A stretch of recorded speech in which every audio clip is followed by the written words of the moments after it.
Hello and welcome to another teaching by 119 Ministries. Our ministry teaches that the whole Bible is true and applicable for our lives today. If you would like to know more about what we believe and teach, please visit us at testeverything.net. We hope that you enjoy studying and testing the following teaching.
The consensus on the cyclical timing of the biblical Sabbath is sundown Friday to sundown Saturday. While recognizing the consensus might be helpful, some fair questions are often asked. Number one, what about the lunar Sabbath concept? Is that valid? Number two, how do we know that sundown to sundown is a Hebraic day? Number three, what about Saturday being the Roman day of Saturn? Is that a concern? Number four, does the historical Roman 8-day week cause any concerns? These are all great questions. Regarding the lunar Sabbath concept, we do have a teaching that examines that topic at length called Time, Our Creator's Calendar series, The Lunar Sabbath Uncovered. Regarding the timing of a Hebraic day, we have a teaching titled Time, Our Creator's Calendar series, Evening and Morning. What about Saturday being the Roman day of Saturn? Is that an issue? There seems to be a growing trend for some to refer to people who keep a recurring weekly Sabbath as Saturn Day keepers, as if the Sabbath on Saturday is following the pagan Roman week. The truth is this: the Jews did not want the holy Sabbath to be associated with Saturn, an idol that had nothing to do with Judaism. That is something Rome did, not Jews. In the Torah, we are not given names for the days of the week. There is day 1, day 2, day 3, etc., concluding on day 7, the Sabbath, the only day of the week with a name.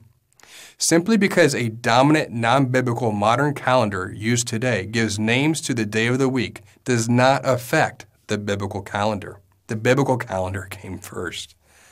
However, when it comes to determining whether or not the Jews of the first century kept the Sabbath on Saturday, examining the records of Roman historians and other writers can be very helpful. For this reason, we can look into the writings of Roman historians and other writers to see if Romans associated the Jewish Sabbath with their Saturday or Day of Saturn.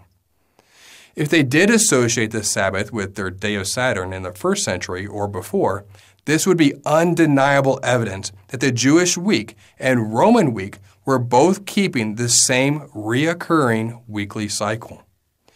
As we will see, there is no doubt that Roman historians and other writers explicitly and repeatedly consider the timing of the Jewish Sabbath keeping to be linked with the seventh day of the Roman week, which is a repeating 7-day cycle, independent of the moon phases.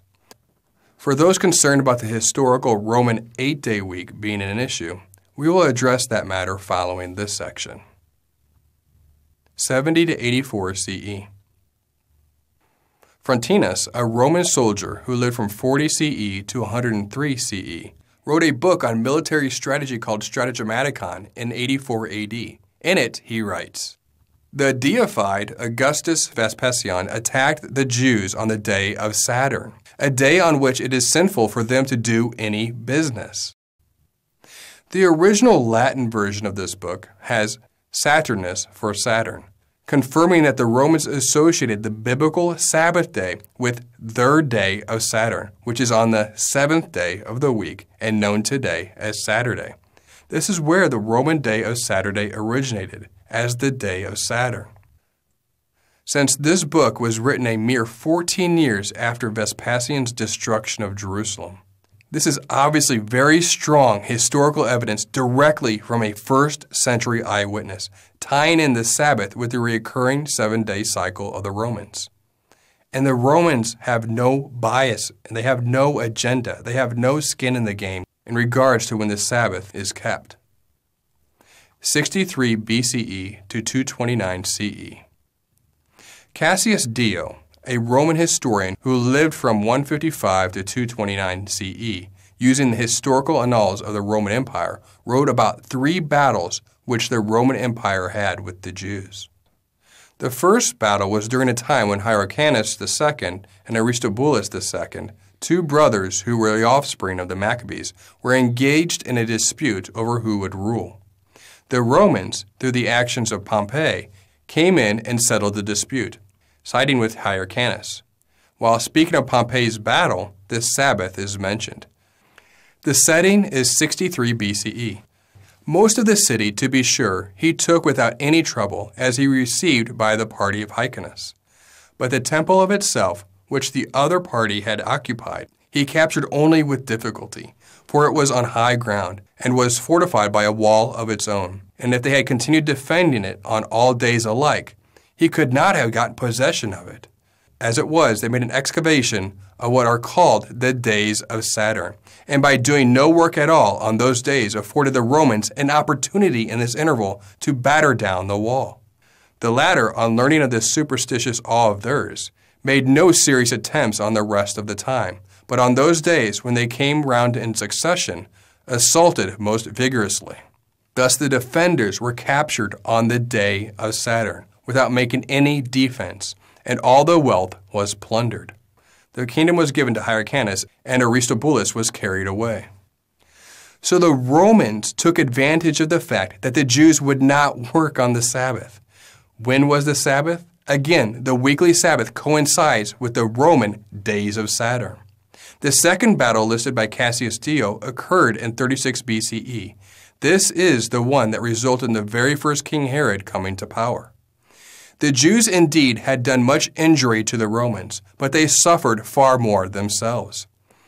The first of them to be captured were those who were fighting for the precinct of their God, and then the rest on the day, even then called the day of Saturn.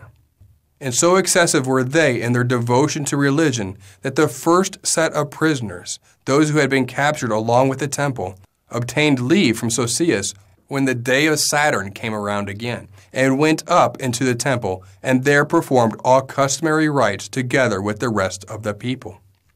These people Antony entrusted to a certain Herod to govern, but Antigonus he bound to a cross and flogged, a punishment no other king had suffered at the hands of the Romans, and afterwards slew him. Note that Cassius Dio reports the Jews as keeping customary rites at the temple on the day of Saturn. Next, he records that the 70 CE Jerusalem destruction was on the Sabbath, which he again calls the day of Saturn. Thus was Jerusalem destroyed on the very day of Saturn, the day which even now the Jews reverence most. From that time forth, it was ordered that the Jews who continued to observe their ancestral customs should pay an annual tribute of 2 denarii to Jupiter Capitoline. In consequence of this success, both generals received the title of imperator, but neither got that of Judaicus, although all the other honors that were fitting on the occasion of so magnificent a victory, including triumphal arches, were voted to them. So his report is that the Jews kept the Sabbath on the day of Saturn, from 63 BCE up until his day, no later than 229 CE. His report also agrees with Frontinius' account of the 70 CE battle. 100 CE. The historian Cornelius Tacitus, after suggesting that the Jews kept the Sabbath out of laziness, also associated the Sabbath with the Roman idol Saturn.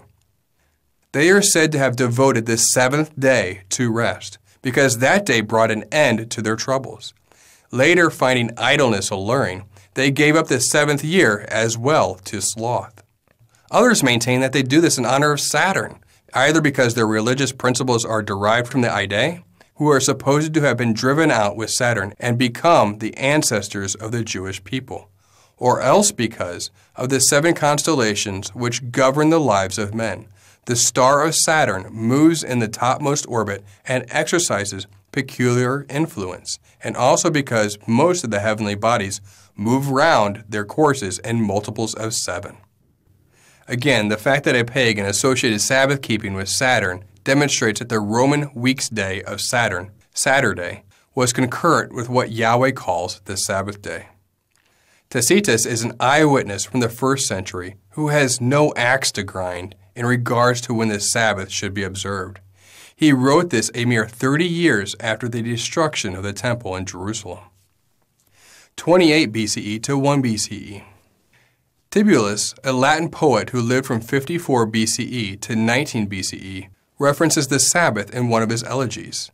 The poet is quoted by J. Hugh Michael in his paper entitled The Jewish Sabbath in the Latin Classical Writers.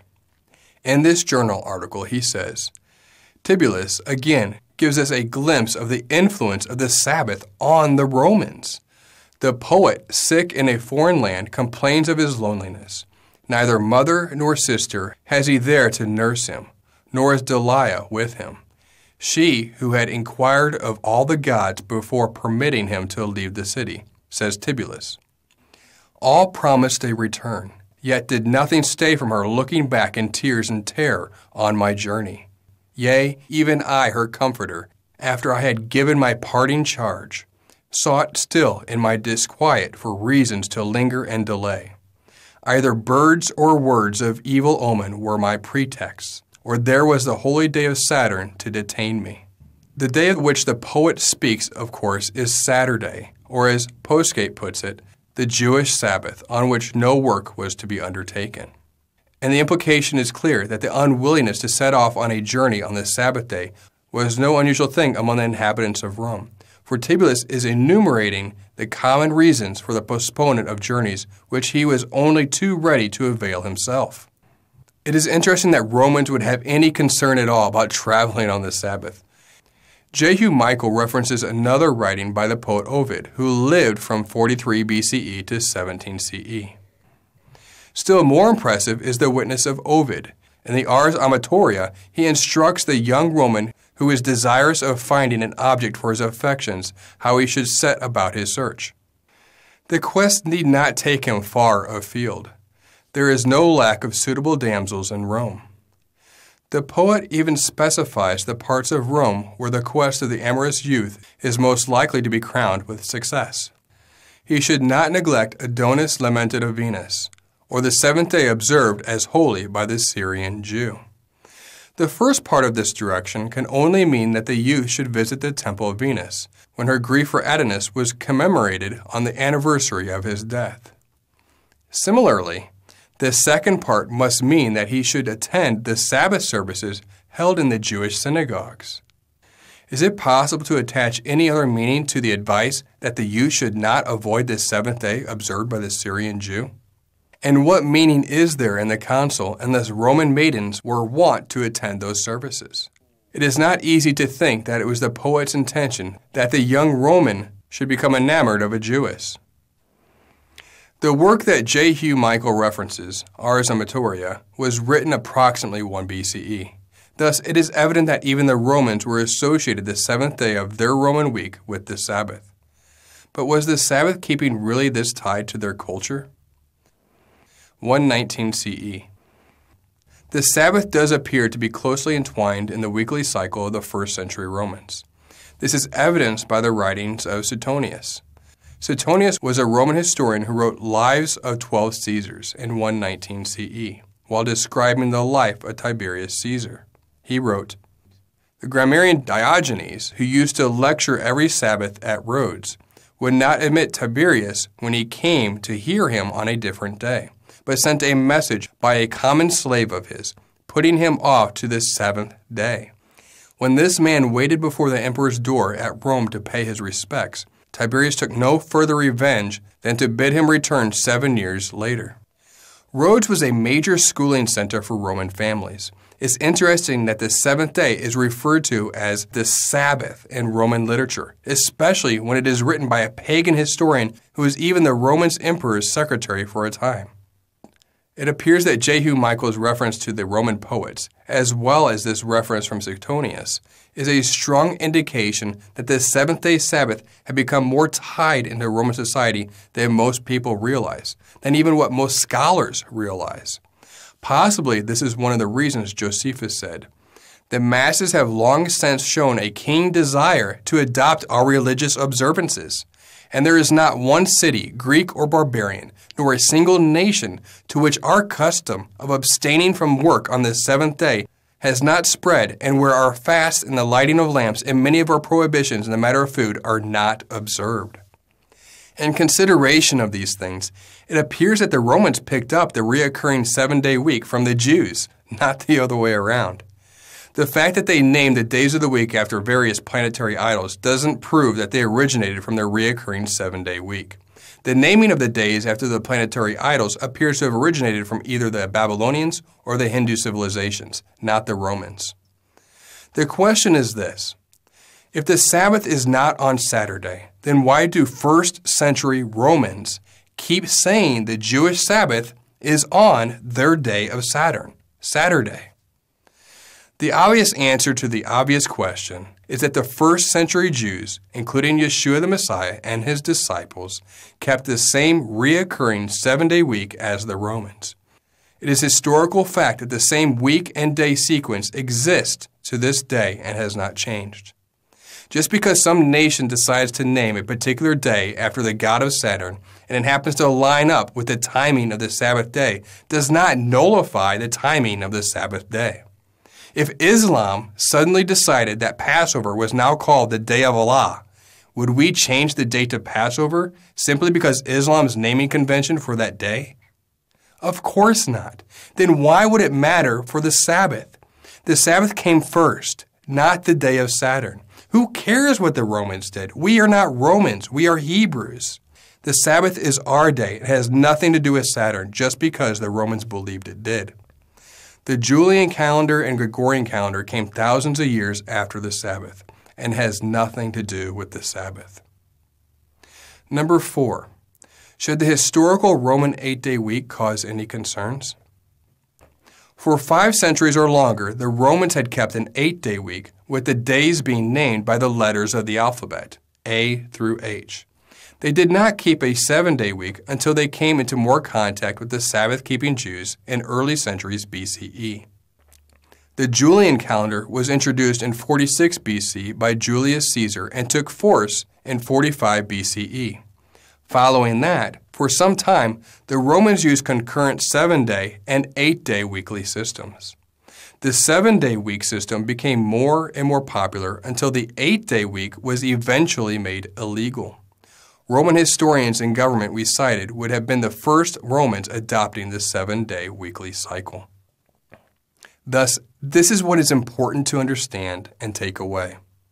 The Romans accurately recorded that the Jews kept the Sabbath before, during, and after Yeshua on the 7-day weekly cycle, landing on the Roman day of Saturn, known today as Saturday.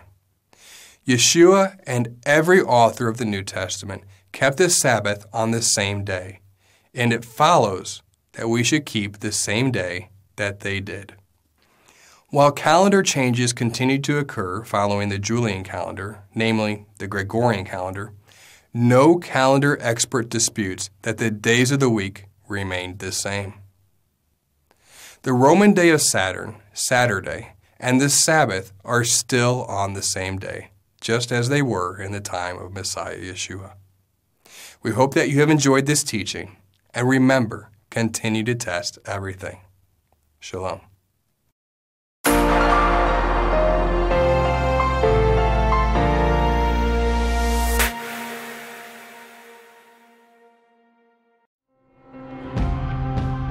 It is because of you, our generous supporters, who make it possible to offer these high-quality teachings completely free of charge. If you feel led to support 119 Ministries so that we can continue this effort, please visit testeverything.net and click on the Support 119 tab. Learn how you can partner with us to take the whole Word of God to the nations.